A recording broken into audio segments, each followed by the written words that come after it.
Olá, caros amigos, live, caros amigos, vivo, caros amigos, vivos, caros amigos.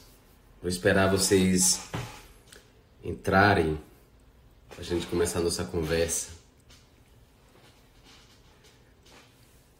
Bacana.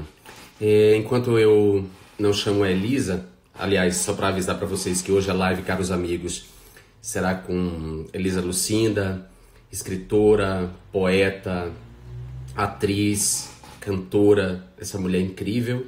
E depois com Débora Lan, que é atriz, comediante, também diretora de teatro, diretora de espetáculos teatrais, ambas minhas amigas. E se o papo com a Elisa render muito assim, se eu não conseguir tratar tudo no tempo que eu imaginei que eu vou tratar, então eu vou abrir uma outra live para falar com a Débora depois da Elisa, tá bom? Se eu perceber que os comentários são há algum comentário insultuoso nesse sentido, eu vou então desabilitar os comentários, certo? Enquanto eu espero pela Elisa, só comemorar aqui a decisão do Supremo Tribunal Federal de dar continuidade ao inquérito sobre as fake news no Brasil, né? As fake news constituem, eu diria assim, um sistema nervoso central do bolsonarismo. Toda a extrema-direita no Brasil ela conseguiu triunfar e vencer as eleições e corromper as eleições graças às fake news. Então essa decisão do STF é uma decisão muito importante. E eles estão todos chorando, né? Estão todos indignados. Eu acho curioso isso, porque é uma confissão de culpa. Se você não tem culpa, você não tem que temer investigação, né? Você só teme investigação se você tem culpa. Como eles sabem que são culpados, que eles sim ameaçaram autoridades da República, difamaram autoridades da República, mataram reputações, ameaçaram instituições, como eles sabem que eles mantêm um esquema criminoso de fake news e ameaças de morte contra autoridades da República, contra ativistas políticos, enfim, como eles sabem disso, eles estão esperneando com essa decisão do STF, né? E eu me lembro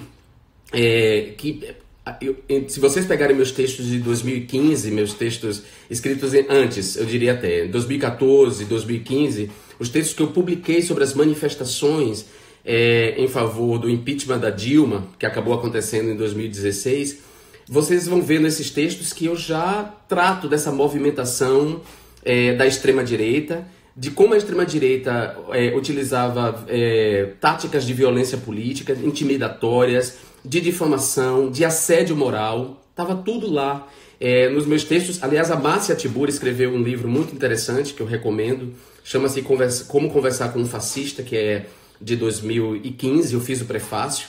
Esse livro é importantíssimo para entender o que está acontecendo no Brasil, o que se passou no Brasil. É fundamental ler esse livro. E é fundamental assistir a um documentário dirigido por Carlos Juliano e Caio Cavenchini. Esse documentário chama-se Entre os Homens de Bem. É um documentário tão bom quanto Democracia em Vertigem, da Petra Costa. E é anterior à Democracia em Vertigem. É um documentário lançado em 2015. Esse documentário é um prólogo de todo o horror em que o Brasil mergulhou depois do golpe de 2016. É fundamental que vocês vejam esse documentário, porque esse documentário ele foi inclusive vítima de fake news, né? O próprio documentário foi vítima de fake news, o que impediu a circulação dele como deveria. De alguma maneira interrompeu a carreira desse documentário. Então eu recomendo que vocês vejam Entre os Homens de Bem, de Carlos Juliano e Caio Cavenchini. E aí, nesse documentário, vocês vão ver como já operava isso que hoje se chama Gabinete do Ódio, né? Essa rede de produção e circulação de fake news nas mídias sociais, mas não só nas mídias sociais, também em circulação nas redes analógicas, que são as igrejas neopentecostais, né? Que funcionam como redes analógicas que se sobrepõem ou se articulam com as mídias digitais. Naquele momento se tolerou muita coisa em nome da derrubada do PT, da derrubada do governo Dilma, de apear o PT do poder. Se tolerou muito dessa prática de violência política, muito desse horror político que agora o STF decidiu enfrentar, né? E aí eu me lembrei de um livro de um ensaísta, crítico literário, estruturalista, filósofo, linguista chamado Tzvetan Todorov, maravilhoso. Ele é búlgaro francês, nasceu na Bulgária, mas se criou na França e fez toda a carreira intelectual dele na França. Ele tem um livro chamado Os Inimigos Internos da Democracia, em que ele vai dizer que o funcionamento das democracias traz uma contradição. O funcionamento traz uma contradição em si, porque o funcionamento das democracias engendram inimigos internos, né? Ela mesma permite, dado o seu funcionamento, ela permite que apareçam inimigos que conspirem contra ela desde dentro. E aí vamos pensar, por exemplo, no direito à liberdade de expressão, que é um direito que toda democracia deve garantir. Como esse direito é abusado, né, por figuras que abusam desse direito de liberdade de expressão para cometer 3 crimes contra a honra, que é injúria, calúnia e difamação. Ou por exemplo, a livre associação, que as democracias devem permitir. Como o direito de livre associação pode, em algum momento, permitir que grupos neonazistas, grupos fascistas se organizem e reivindiquem uma voz dentro do próprio corpo democrático, né? Então, esse livro é muito interessante, eu recomendo que vocês leiam. Chama-se Os Inimigos Internos da Democracia, de Tzvetan Todorov. Bom, vou ver se a Elisa já entrou para chamar minha primeira convidada maravilhosa. Elisa Lucinda. Estou esperando Elisa. Uau! Onde está ela? Apareceu o cenário, mas está sem Elisa. Oi! Cadê você, meu amor? Ai, eu fui procurar. Eu fui procurar meu óculos. Ai, meu amor. Que Você tá felicidade de lindíssima. ver. Meu Deus do céu. Elisa. Você gostou? Você gostou? Que Demais. bom. Você sabe que não é um corte. Mas é maravilhoso. Você tá. Olha, é uma referência assim às princesas da África subsaariana, né? Das princesas dos países africanos, e ao mesmo tempo uma referência a Grace Jones nos anos 80. Muito legal. Eu amei. É uma citação híbrida. Mas olha, o que eu estou achando interessante aqui, que parece corte, mas o cabelo faz onda e parece que está trançado, sabe? É muito interessante, é um cabelo tão rico e foi tão maltratado, endemonizado,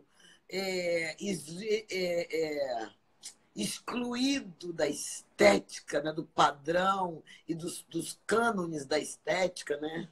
Dos que escreveram a história, os vencedores. Entendeu? Que assim, eu me visto assim, sabe, Jean? E agora eu estou nessa onda mesmo da Ivana Bentes de corpos parlamentares, sabe? Estou com essa sensação, fazendo de propósito, que eu sinto um ativismo na minha moda, sabe? É total. Eu sinto, sabe? É de propósito. Hoje está maravilhosa. Você sabe que eu tenho um crush em você. É assim que se fala, né? Ter um crush. Eu tenho um crush em você. Você sabe disso, né? Você mobiliza a minha libido. Já lhe disse isso muitas vezes e é verdade. Eu sou casada, Jean. Mas Então, vem cá, vindo. você é casada, mas isso não impede de eu lhe fazer um elogio, pelo amor de Deus. Não, não me impede nada. Continue que eu estou adorando. Mas o que você estava falando? Que eu mexo com a sua libido. Você Sim. mexe com a libido. Eu já te disse isso algumas vezes que a gente se encontrou. Eu acho você sensual. E olha que eu sou um homem gay convicto. E ainda assim você mexe com a minha libido. Que ótimo. O Ney tem uma música. Vê se não brinca com a minha libido. Não tem? Tem. Me diz que eu sou seu tipo. Eu estou com tanto prazer de estar aqui. Gosto tanto de você, meu amigo. Te quero. Acho você um homem tão interessante, tão original. Eu tenho certeza, Jean. E olha que minha certeza, coitada, não andam tão bem das pernas algumas, sabe? Mas essa eu tenho. De que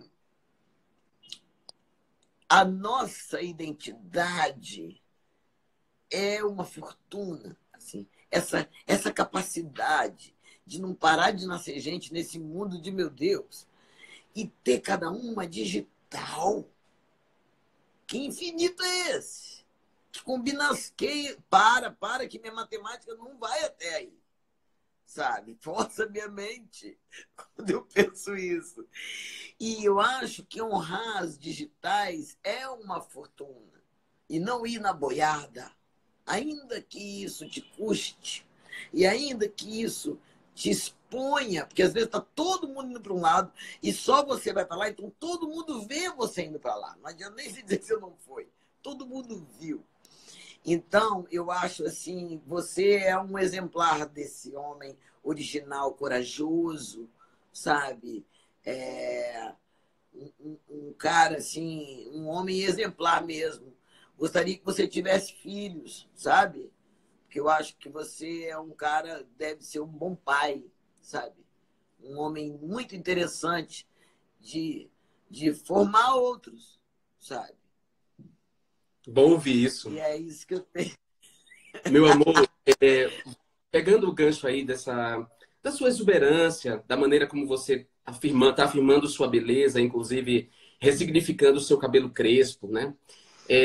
Eu vi há pouco na mídia Ninja uma notícia tristíssima, uma live que um pastor na periferia de Toledo, no Paraná, o nome do pastor é Rodrigo dos Santos e a igreja, eu acho, é a Igreja Batista do Calvário. Ele fazendo uma live com a esposa dele, ele comenta quando a esposa dele, branca, chega na periferia, nessa igreja, Igreja Batista Eu do vi. Calvário, provoca uma reação, porque aí abre aspas para os termos que ele usa, né? Ele diz que as pessoas eram encardidas, sujas, moreninhas. Esse racismo inconsciente que trata a pobreza dessa maneira, como é que ele pode ser desconstruído, Elisa? E como é que esse racismo, que talvez é o mais grave, porque é esse insidioso que vai construindo subjetividades, como é que ele afetou sua vida e você como uma ativista, uma artista no sentido mais amplo dessa palavra, com múltiplos talentos, um ativista mesmo dessa, dessa desconstrução desse racismo, enxerga isso? Como é que esse racismo te atingiu? Aliás, você vem de uma live com Pitanga, maravilhosa. Então, aproveita também e fala disso. Eu vim de uma aula com Pitanga. Mas, olha, é muito doido, assim. Outro dia o Juliano Gomes, meu querido filho, falou assim, não é dado a alguém que é negro não pensar no racismo, entende? Assim, não é uma opção, porque você se encontra com ele na sua existência. Não há como. É um jogo todo feito para o negro não entrar na parte boa. Isso em todos os lugares. É um trabalho cuidadoso. E um trabalho cuidadoso da supremacia branca feito com a blindagem da supremacia branca.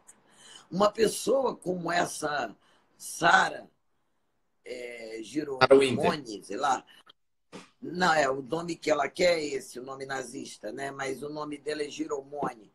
E Giromini. aí, é uma coisa assim, Giromini, uma coisa assim. Essa mulher, ela pode fazer o máximo da escrotidão e ninguém fala, mas que branca, inclusive ela é bem misturada, mas eu digo assim, não se, entende? Não se fala, ô branca, psicopata, filho da puta, qualquer coisa assim, você não fala, não se racializa a cagada branca. Entende? O cara pode roubar milhões, o cara foi o Gedel lá, aquela mala de dinheiro, ninguém fala, mas que branco. Ninguém fala. Não se racializa. Então tem uma blindagem aí, com uma assassina branca de Recife, que apertou o botão 9 e o menino morreu. Por que ela apertou o botão 9? Do elevador de serviço. Nem a lei do ventre livre ela respeitou, de 1872. Se não me engano. Entendeu? Assim, é muito doido, porque ela botou o menino pelo elevador de serviço. Então, eu estou falando tudo isso que é eu queria que quem estivesse vendo a gente entendesse que é um caldo racista no qual nós somos lançados, é muito forte, tem uma diáspora feita do tráfico humano.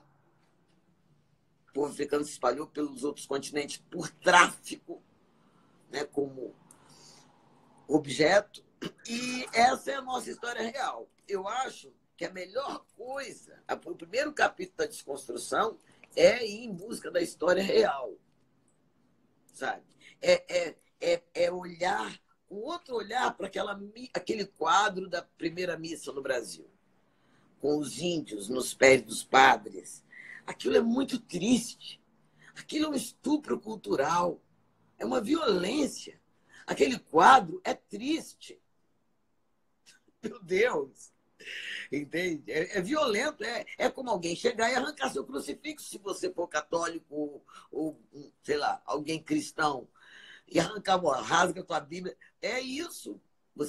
Tudo você está falando errado, vocês não sabem falar, a sua língua não, você não sabe falar, o sol não é Deus, e que Deus agora é esse cara aqui, crucificado. Então, isso é muito violento para uma cultura. A gente tem que olhar desse jeito. Falou-se nos grandes salões até agora, Jean. Minha avó foi pega a laço. Sem a gente desfrutar, a palavra é essa, mas amargamente, de todo estupro que essa palavra traz. Que quando você laça um corpo, você faz o que quiser com ele. E se ele for mulher, no momento de um patriarcado forte e avançando, essa mulher, claro que é usada sexualmente a bel prazer desse domínio. Então, nesse buraco que a gente está envolvido, quem teve privilégio sujou as mãos e vem sujando as mãos. Apertou o botão do 9 que matou Miguel. Miguel não tinha altura para apertar o 9. Então, isso para mim tornaria o crime doloso se eu fosse advogado da família. Abuso de incapaz, tudo junto. Né? 5 anos. Mas aquele menino valia menos do que o cachorro dela. Aquele menino, olha que doideira, aquele menino é o mesmo menino que era tirado do peito da mãe para poder dar mamar a hora que o menino branco chorasse, para não cair o peito da branca. O motivo eu acho torpe, de todos os pontos de vista. Na verdade, eu que não quero dar meu filho para ninguém dar mamar. Eu quero aumentar meu filho, só se for para salvá-lo, sabe? Se eu não tiver leite. Então, eu não tenho essa honra de amamentar o próprio filho. Então, nessa confusão toda, que é tanta coisa, desculpa, Jean, esse assunto é tão imenso para mim.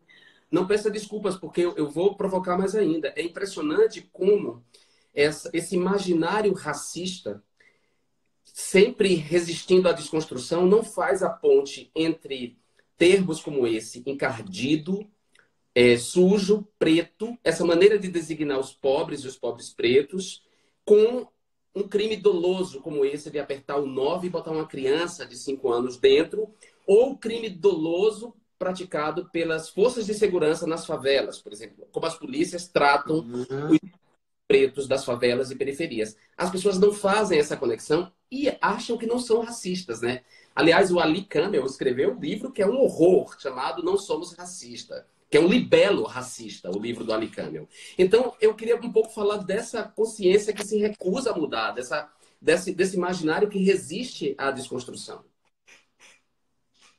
Eu estou gostando de fazer uma conexão com Deus. Por exemplo, para falar com o Bolsominion, uma prima minha falou, eu quero que o povo ande armado. Aí eu falo, não posso, porque minha religião não permite. Eu respondo assim, minha religião não permite que eu seja a favor de que matem o outro. Então, porque eu fico tentando acessar. O que eu acho que acontece? Eu vi esse vídeo do pastor e da mulher conversando. Jovens, tristemente jovens. E eles falaram uma outra coisa. Quando a minha esposa entrou toda bonita, viram logo que ela era da Zona Nobre que era da classe nobre. Você vê que são todos termos da casa grande, senzala. É o mesmo olhar, é do mesmo lugar. Há uma informação que eu descobri quando eu mudei para esse apartamento que me estarreceu. Eu adoro esse verbo, estarreceu. É bonito, né? Estarrecer. Eu fiz bem, né? Sacanagem. Mas me estarreceu que é o seguinte. Eu procurando apartamento, e eu falei, por que não vem 3 quartos? E vem 2 quartos e uma dependência de empregada. Eu falei, mas por que não é também quarto? Por que não é, sabe? E aí, para mim era quarto. Então eu ficava procurando um que tivesse 3 quartos e uma dependência, porque para mim não são 4 quartos.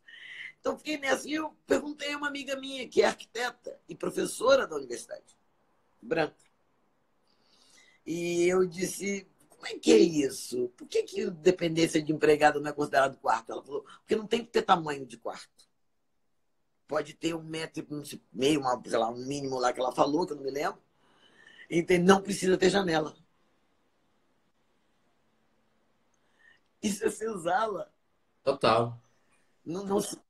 Então, quando você vai para a praia e leva, como eu estava falando na live agora mesmo, a sua babá vestida de branco e o neném, o seu filho branco, aquela babá negra, tem que constranger. Chegamos a um ponto que tem que dar constrangimento. Tem que ficar constrangido. Todo mundo sujou a mão nesse sangue. Eu diria, inclusive, que muitos de nós, Jean, é isso que você falou dos inimigos internos da democracia, sabe? É muito por aí, por exemplo, quem que trouxe o racismo para o filho de um cara da esquerda hoje? Nunca se relacionar com menino pequeno, nunca se relacionar com menino preto, nunca não estudar em colégio que tem menino preto, e no bloco de carnaval a gente só tem brancos.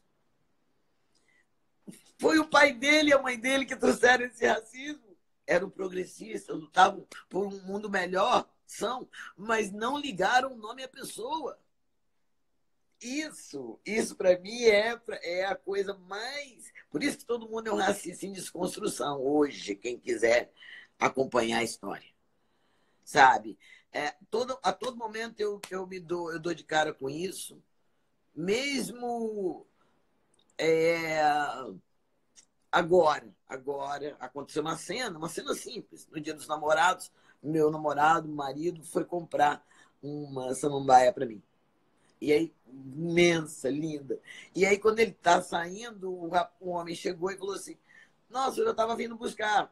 Achou que ele era o entregador. Não tem problema nenhum, não há mal nenhum em ser entregador. É que se ele não fosse preto, ele ele teria ficado em dúvida, pelo menos. Seguramente. E a gente não... Existe uma vontade nesse racismo brasileiro.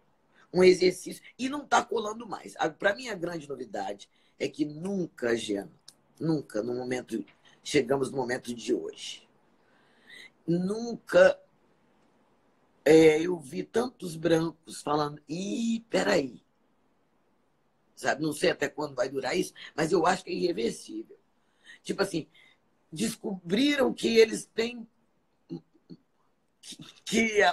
o racismo é peça fundamental na desigualdade contra a qual eles lutam. E que não estava incluído na democracia deles. Não estava e agora está de maneira irreversível. Olha só, essa desconstrução antirracista, ela é também linguística, certo? O IBGE sempre usou uma categoria estatística para dar conta dos não brancos, né? Dos pretos e pardos. Por exemplo, eu, na minha certidão de nascimento, sou pardo, certo? Porque eu sou filho de um casamento interracial. A cor da minha pele é tão branca ou clara quanto a do seu filho, por exemplo, Juliano, que é um homem negro. Nós somos incluídos nesse contingente de não brancos, né? Os pretos e pardos. Essa batalha é também uma batalha linguística. E aí eu lhe pergunto, você, particularmente, prefere negro ou preto? Porque aí eu lembro de Haiti, por exemplo, Caetano, de maneira genial, Ele, quando ele fala em Haiti, ele não fala em nenhum momento negro, né? Ele fala quando você for convidado para subir no adro da Fundação Casa de Jorge Amado e vendo alto a fila de soldados pretos dando porrada na nuca de malandros pretos, de ladrões mulatos e outros quase brancos tratados como pretos. Então ele usa mulato, essa categoria, usa quase branco, quase preto de tão pobre, certo? Aí eu te pergunto, como um poeta, como escritora, como alguém que lida com a palavra, com a língua que é viva, uma língua que se transforma, o que é que você prefere? Quem manda nisso é o ritmo da minha rima, que eu também não mando nela, sabe? Então, às vezes, vai negra, eu nem sei, eu vou muito bem nas duas palavras. Preta é uma palavra muito afetiva para mim, afetuosa. Meu preto, para mim, é meu amor, sabe? Eu gosto muito dessa palavra. Eu caibo muito bem dentro dela. E acho que tem também uma vontade de limpá-la dessas marcas que puseram nela, sabe? O que tem? Qual o problema? Você não fala você que é branca, né? Você que é branca fica bem com essa cor. Por que você não pode falar você que é preta? Qual o problema, né? A questão é que assim a gente não. O que eu ia falar? Que a gente não. É como se fosse uma. Existe um pensamento que forjou o pensamento da nossa sociedade, que faz com que você, você é um homem bom. Você é um homem bom. Você ajuda o orfanato, você ajuda o hospital do câncer. Aí, se eu te chamar de racista, você acha que essa poupança de caridade, sei lá de quê, vai te livrar desse flagrante? Eu já vivi isso, de falar que o cara é racista e a pessoa diz, eu falo isso não, ele ajuda o hospital do câncer. O que tem uma coisa a ver com a outra? E isso, para mim, eu quero fazer essa ponte. Eu preciso que as pessoas entendam que não dá para ser cristão e assassino ao mesmo tempo. Cristão e miliciano. Não dá, não pode. Alguma coisa está errado aí. Isso está errado.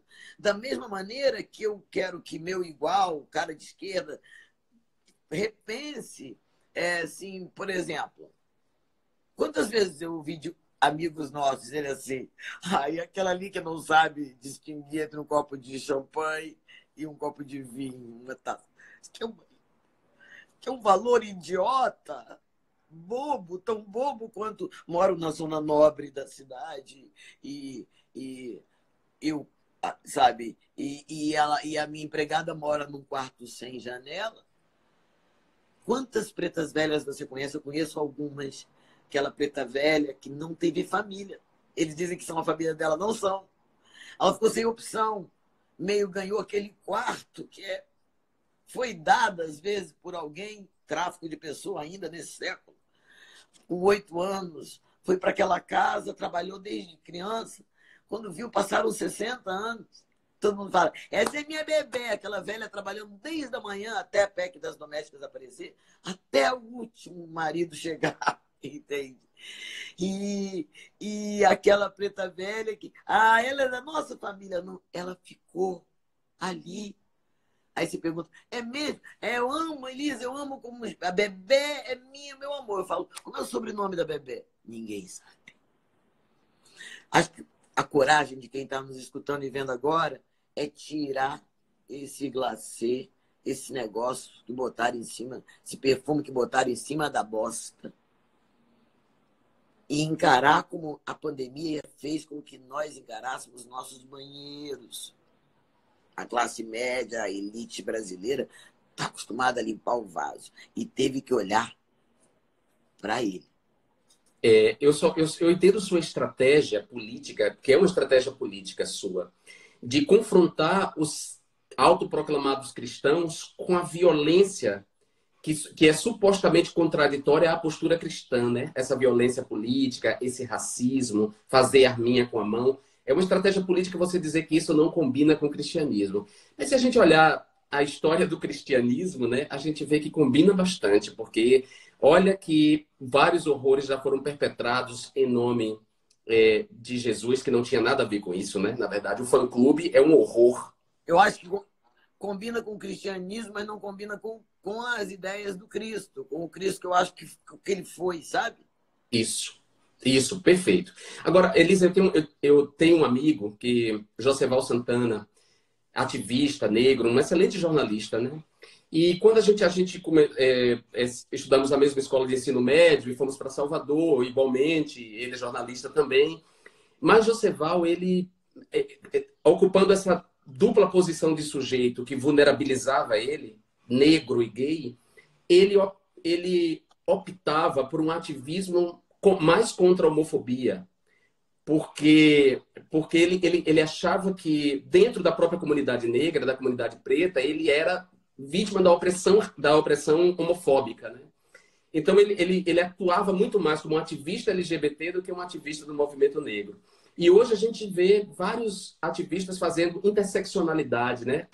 Mostrando que é importante que se faça essa dupla luta simultânea.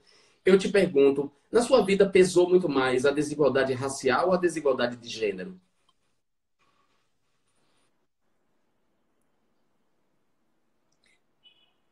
É que elas se misturam. Antes, porém, eu preciso dizer que eu sempre fui às ruas, à luta, aos encontros LGBTs, e tem mais um oi? LGBT. Né? Então, eu achei que então, em todos esses lugares onde eu estive, em todos os minhas tribunas, eu sempre me posicionei, eu lutei a minha vida inteira em favor das relações homoafetivas. E a ponto de muita gente ter certeza de que eu não sou hétero, sabe? Algumas pessoas acham que eu tenho caso com Giovana, viajam, sabe? E eu ainda fiz o Hélio musical, aquela peça, né? Então, até comentei um dia com uma fã, que estava uma mulher meio me dando mole lá, e eu falei assim, ela falou, todo mundo é sapato nessa peça. Eu falei assim, não, ninguém é sapato. Não, nessa peça só tem uma sapata. Ela falou, você. E era ela, hein? A gente é engraçado. Mas de tanto que essa luta também sempre foi minha, porque eu devo muito aos homossexuais, sabe? Abriram minha cabeça num grau, que homens interessantíssimos, maravilhosos, sabe? Muitos são pais da minha arte. Então eu acho assim, eu sempre achei muito injusto e achei também um tipo de homem muito mais interessante do que aquele macho chato, mandão e menino grande, sabe? Então, isso, e eu quero dizer isso porque eu gostaria que os gêneros todos que estivessem nos ouvindo agora e, e vendo que emprestassem a mesma força, a sua força na luta pela igualdade de gênero, pelo respeito à diversidade de gênero, para serem antirracistas na mesma proporção, né? Eu tomei a luta como minha também. É claro que é minha também. Não tem isso. Uma injustiça num pedacinho, num lugar, é a injustiça em todo lugar. Eu queria te falar uma coisa que eu faço. É assim, eu sei como é que é difícil tirar, desentranhar a de gênero e a racial, porque todo homem preto cresce tendo que ter pau grande e fugir da polícia, não parecer ladrão. O mais digno dos homens imediatamente entende que tem que provar que não é ladrão. Eu acho isso uma porrada, sabe? Uma porrada. Porque é tenso, é traumático, dá trabalho, gasta, sabe? E uma menina, uma mulherzinha, uma menina que brota de 13 aninhos, de repente ela olha, tá todo mundo achando que ela é disponível. Ela não desabrocha numa adolescente, ela desabrocha num corpo disponível. Então, se ela fica querendo em contrapartida do homem preto, ela fica tendo que provar que não é puta, que não é prostituta, não com todo respeito às prostitutas, mas que não está acessível a quem queira assim, que ali é um território que tem alguém que é dono dele, que sou eu. Então, isso é tenso. Isso é tenso. E isso marca o gênero junto com a raça. Sabe? Eu sou herdeira da força de mulheres que foram feministas antes da palavra existir. Porque tinha o abandono do marido, a minha bisavó, a minha avó, aqueles filhos, ela tinha que dar um jeito de trabalhar. Não pensou, quero trabalhar fora. Ela tinha que trabalhar. Era alfaiate, inclusive. Então, assim, costurava o caderno da minha mãe na máquina de costura, sabe? Com folhas de papel de pão, sabe? Então, isso marca demais, assim, sabe? Um feminismo, o meu feminino, sabe? Eu fui criada por um homem muito interessante, minha mãe e meu pai. Mas meu pai tinha uma coisa de ele deu um jeito de que eu não ficasse boba, sabe? Ai, que bonitinho, porque eu ganhava aqueles concursos de rainha da primavera no colégio, as coisas. Então, tinha isso, era mais desinibido, mas ele tinha uma coisa de, assim, de eu entender que eu só ia ser bonita se fosse inteligente. Entende? Que isso é que era o grande lance. Ele falava, eu quero criar vocês para não ter nenhuma bagagem. Se perder a bagagem em qualquer alfândega do mundo, tá tudo aqui. Ele achava que a gente tinha que aprender línguas. Cara, sabia que a palavra era equipamento. Mas eu faço uma coisa interessante. Porque tive várias vezes que explicar para a pessoa que eu não estava... que eu não estou ali disponível. Eu me lembro de um cara que mudou aqui em Copacabana, quando eu morei há 30 anos atrás. Então, eu vim morar aqui, morei pouco tempo, não deu, porque é negra. Copacabana é um corpo para mim, para eu comprar, fazer o que eu quiser. Então, isso que significava. Então, eu me perdi, peraí. Então eu estava numa festa e esse cara é um jornalista interessante, eu com 28 anos, 29 anos, chegando aqui, estou conversando com ele, não sei o quê, ele, um cara tão interessante, sabe? Aí ele falou, você mora onde? Eu falei, em Copacabana. Aí ele falou assim, e ele mudou, como se tivesse um encosto, uma outra coisa, eu era outro personagem. Aí ele falou assim, vou fazer uma festa lá em casa para você e suas amigas. Falei, que amigas? Acho que moram com você. Eu não morava com amiga nenhuma, morava com meu filho. Assim, morava assim com uma outra amiga. E ele, mas que era, depois eu falo quem é, porque ele falou assim, enfim, aí ele ficou achando que eu era uma prostituta, que a minha amiga era uma prostituta. E a minha amiga era Viviane Mosé, que morava comigo, essa filósofa. Mas muitos corpos pretos são julgados antes. Eu, então, que sempre gostei de me vestir, sabe, com liberdade, com transparência, nunca tive nenhum problema com a sexualidade, com o corpo, eu sempre gostei, mas isso era sempre confundido com vulgaridade. Entende? Eu sempre tive que provar, lutar. Eu, com 20 anos, botava isso aqui na cabeça, lá em Vitória, aí falava, não é carnaval, não! Entendeu? Era um bullying ostensivo. Bom, eu estou falando tudo isso para dizer que, ainda assim, eu vou... como é que eu faço? Eu vou sempre... Eu sou capaz de me dedicar àquele racista, sabe? Eu vou até o fim na relação pessoal. Ontem mesmo no elevador, estava conversando com a minha amiga Giovana, um outro assunto. E entrou um cara no elevador que é super racista, que um dia não me cumprimentou, mas só que eu estava um velhinho, eu estava de calça comprida e sutiã de biquíni, e ele olhou com um olhão para mim. Sempre deu desprezo, mas ele ainda olhou com um olhão, que também é desprezo, é de um lugar. E eu falando com ela, eu falei assim, não, eu não vou dar 500 mil nesse negócio não, Giovana. Não vou, não. E aí, E aí ela, o quê? E eu, não de jeito nenhum. Não, não há quem me convença, já tem outros planos para ele. E depois não preciso mexer nisso agora. E, e só porque era para... E ele já me olhou de outra maneira. Hoje me deu um bom dia com um sorriso desse tamanho. Então, eu só para terminar, que esse assunto mexe mesmo, eu estava andando em Brasília, quando estava ensaiando o Hélio musical, eu estava numa... Eu estava num hotel, né? Ensaiando a peça lá, em cartaz lá. E fui caminhar naquelas avenidas, né? E quando eu estou caminhando, eu vejo que tem eu falo assim, eu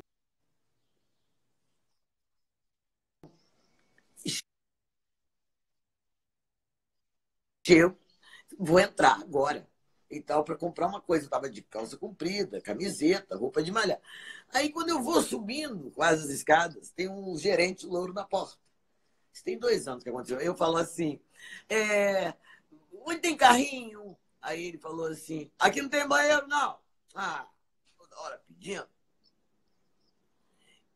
Que era aquilo? E eu virei e falei assim, você não entendeu. Eu falei que eu queria carrinho para fazer compra do mês. Mentira, a compra do mês é mentira, é igual 500 mil, sabe? E tem a mesma função, para poder ele olhar para mim. E aí, opa, compra do mês, ninguém mais faz compra do mês no Brasil há muito tempo. E aí, enfim, ele pegou, falou, claro, tem ali. Eu falei, eu quero começar com você. Alguma coisa aconteceu na nossa comunicação, porque eu pedi o carrinho, você falou em compra do mês, então você falou em banheiro, as palavras não são nem primas. E aí ele disse, não brigar por causa disso. Eu falei, não, eu quero falar com você. Eu não preciso, tá tudo resolvido. Eu falei, não, é melhor falar com você do que com o seu superior. Eu estudo isso e quero entender o que aconteceu na nossa comunicação. Ele falou, você não acha que aconteceu o quê? Eu falei, eu acho que você foi racista comigo. Ele falou, que isso, eu sou evangélico. Eu falei, então você tem que falar para o seu pastor que hoje você pecou. Eu gasto, eu me dedico. Porque eu acho que de alguma maneira funciona. Todo mundo não fala isso para mim, que as pessoas gostam de me escutar, que eu tenho um jeito didático. Então eu acredito que esse corpo a corpo é importante nessa desconstrução, sabe? Eu gosto de ir na casa de aniversário de amigas e falar disso. Gente, convida outro negro, toda hora vocês mandam eu falar poema, cantar. Todo pede uma coisa. Estão me gastando demais. Elisa, deixa eu avisar para a nossa audiência que eu vou chamar uma outra live para poder aproveitar melhor você. E aí a Débora Lan entra na próxima live. Minha amiga Débora Lan, eu sei que ela está aí assistindo nesse momento, então eu vou abrir. Eu quero pedir às pessoas todas que estão aqui nos escutando que depois voltem, porque o papo com a Débora vai ser tão legal quanto o papo com a Elisa. E eu decidi fazer isso para aproveitar melhor a Elisa, não no sentido das amigas dela, das festas, que pede para ela recitar poema, mas para a gente levar esse debate mais adiante. Elisa. Eu uma vez estava numa festa, eu adoro fazer essa persona, eu gosto de fazer esse incômodo, que eu acho que ele é pedagógico. E aí, pedagogia do constrangimento, uma amiga minha disse. E aí é o seguinte, eu estava numa festinha, 15 amigos na UCA, não tinha ninguém preto, só eu. Aí me deram uma cadeira igualzinha da mulher lá da Vogue, lá, que tinha feito a foto polêmica com as duas negras. Então, me deram uma cadeira, a dona da casa me deu. Eu falei, gente, eu tô adorando. Vamos fazer uma foto, vocês me servindo, brancas? Aí eu falei, Elisa, vai ser ótimo. Todo mundo concordou. E eu peguei as bandejas da mesa e falei, vai, segura cada uma aí. Não, agora, mas agora ninguém quis. Ninguém quis, Jean. Eu achei, falei, ué, gente, vamos brincar. Ninguém quer nem brincar. Nem brincar. É porque sabe que é ruim. Elisa, rolou um episódio gravíssimo, né? Uma coisa gravíssima, constrangedora. Numa reunião no Clube Hebraica, um clube frequentado por membros da comunidade judaica, né? Por pessoas da comunidade judaica, sobretudo pessoas mais ricas da comunidade judaica. Nesse encontro na Hebraica, o então candidato à presidência da República, Jair Bolsonaro, insultou a comunidade quilombola com um comentário profundamente racista. Você acha que se naquele momento os meios de comunicação tivessem tido a postura que se espera de meios de comunicação democráticos, se aquele racismo fosse veementemente, fosse condenado veementemente, se as matérias expusessem a natureza racista que estava por trás daquele comentário, você acha que talvez ele não fosse presidente da República? Ou o racismo estrutural, inconsciente, larvar, é, teria funcionado como funcionou de qualquer jeito?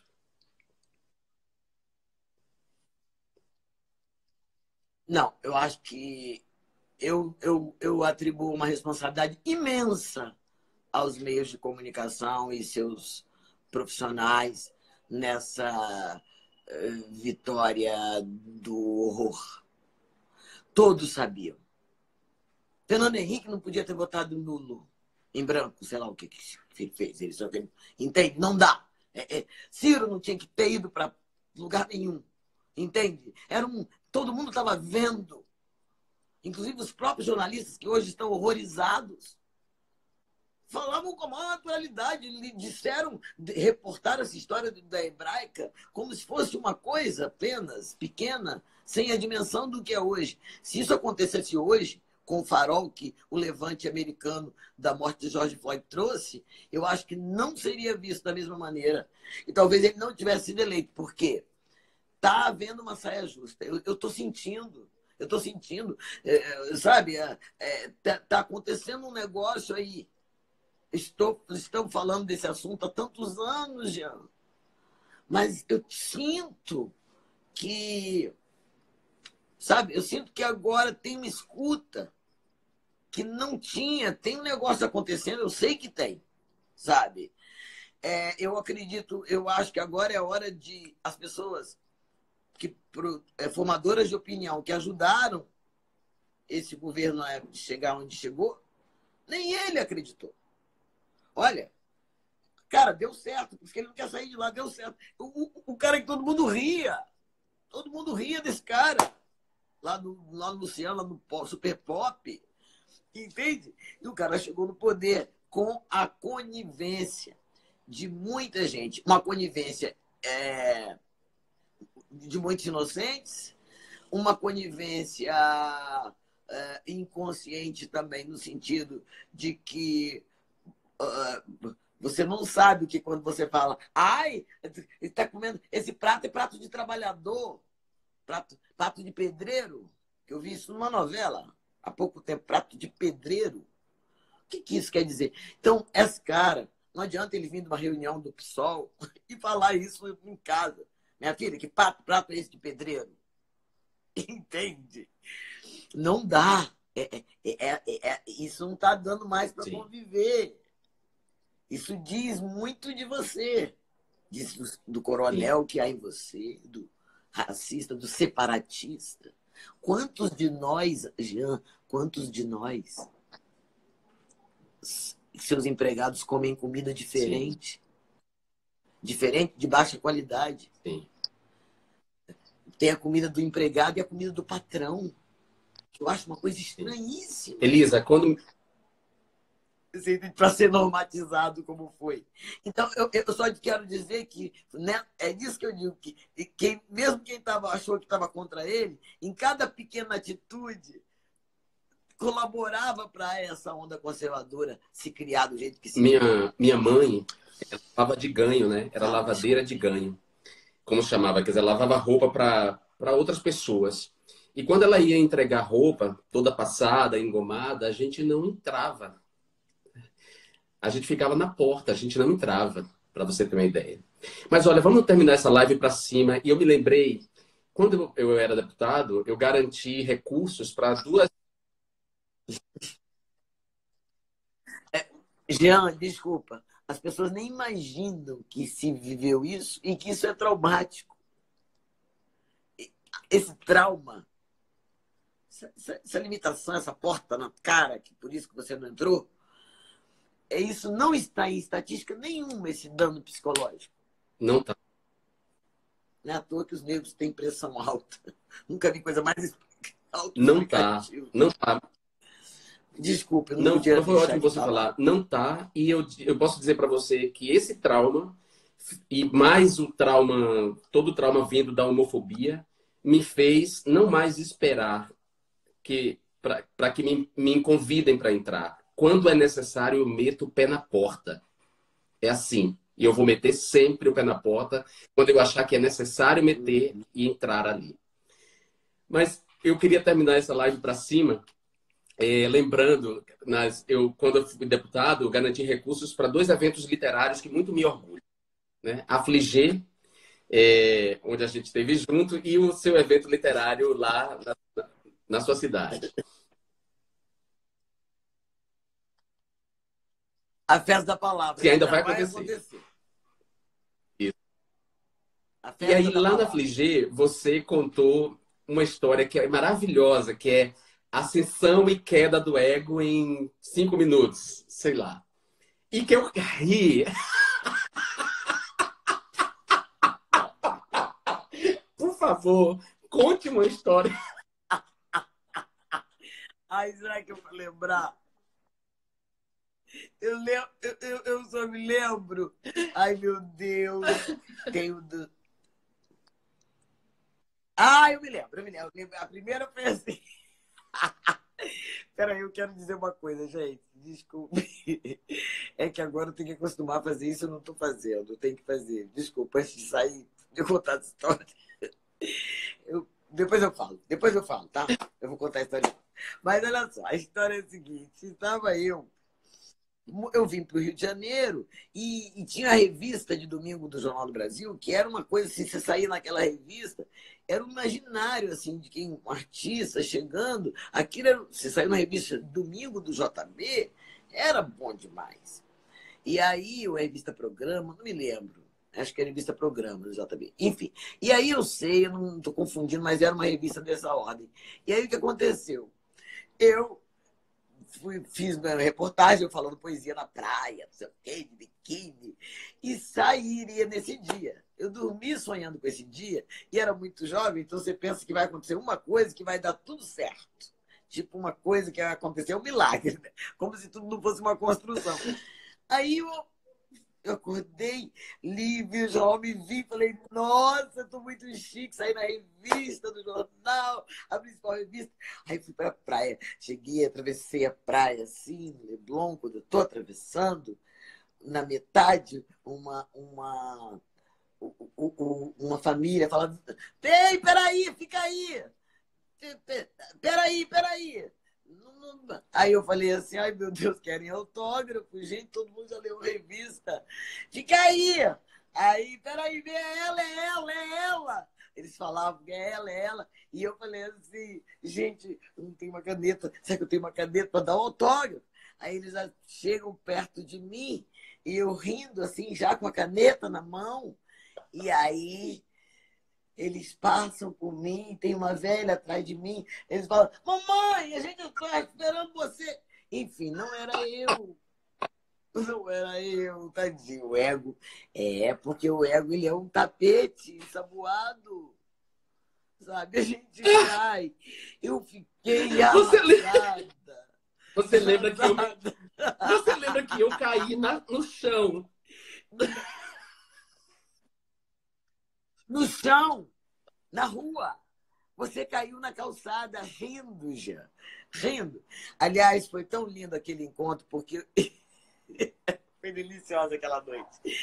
Porque eu quero que as pessoas saibam disso. Você falou ano passando, mas, cara, eu encontrei o Jean lá e falei, Jean, que coincidência você aqui. Não, isso não é coincidência, é uma emenda parlamentar. Entendeu? E até então eu não sabia que isso era possível. Eu não sabia que um deputado pode usar uma verba para, sei lá, construir um hospital, sei lá, não sei, para uma biblioteca, alguma coisa do bem comum, fazer uma feira literária. Achei tão chique aquilo, e tão lógico. E como a população não Sim. sabe, Jean? Eu acho que se eu não sei, Muita gente. eu não sou tão desinformada assim, sabe? Então, que a gente não sabe. Fiquei mais orgulhosa ainda de você. Nossa festa da palavra deveria ter acontecido em maio, fisicamente. Tem até uma página, a gente escreve lá os autores, né? Então, mas assim, vai acontecer assim que a gente voltar a se encontrar, meu amigo querido. Que delícia! Eu ia dizer que esse é o momento que, assim, eu queria dizer que esse é um momento muito importante para os nós artistas que vivemos de aglomeração e vamos ser os últimos a voltar, que vocês curtam nossos canais, sabe? As pessoas que estão aqui, sabe? Porque, além disso, é uma narrativa que acho que estava faltando no mundo, né? Essas vozes que estavam guardadas estão cada vez mais soltas aí. Né? Hoje é um dia muito importante, nós nem comentamos, né? Mas tem a CUFA, fez que está fazendo um trabalho lindo das Mães da Favela, o Celso Ataíde, mas é um trabalho bacanérrimo, uma pesquisa que nunca foi feita pelo Instituto Locomotiva, perguntando sobre os pretos, corram para ver, procurem saber, porque nunca foi feita essa pesquisa, perguntando a porcentagem de chefes pretos em empresas, sabe? Um dado incrível. 93% dos entrevistados acham que um corpo preto é mais passível de sofrer violência policial. É muito interessante, uma pesquisa inaugural. Eu não queria deixar de falar aqui, queria que vocês fossem lá entrassem no meu canal, no YouTube. Elisa Lucinda Palavra, tem tudo. Entrassem no seu canal e curtissem. Oi, querido.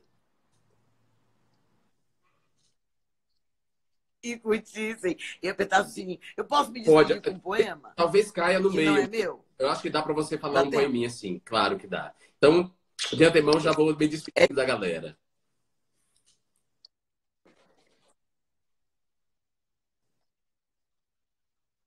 É de uma pessoa branca. É de uma pessoa branca, mas é uma pessoa maravilhosa. Apesar de ser branca. É a Cecília Meirelles. E eu me abrigo muito na arte do poema, então eu queria falar isso. Alta noite, lua quieta, muros frios, praia rasa, andar, andar, que um poeta não necessita de casa. Acaba-se a última porta, o resto é o chão do abandono. Um poeta na noite morta não necessita de sono. Andar, perder o próprio passo na noite também perdida, que um poeta, à mercê do espaço, nem necessita de vida. Andar, enquanto permite a noite e permite Deus que seja a noite andada, porque um poeta indiferente anda por andar somente. Que maravilha. Não necessita. Eu te amo, minha amiga. Nada. Te amo muito.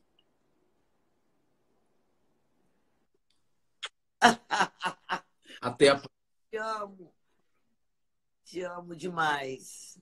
Jamais sairá você do trono que você ocupa no meu coração. Volto. Até Beijo. sempre. Volta logo pro Brasil.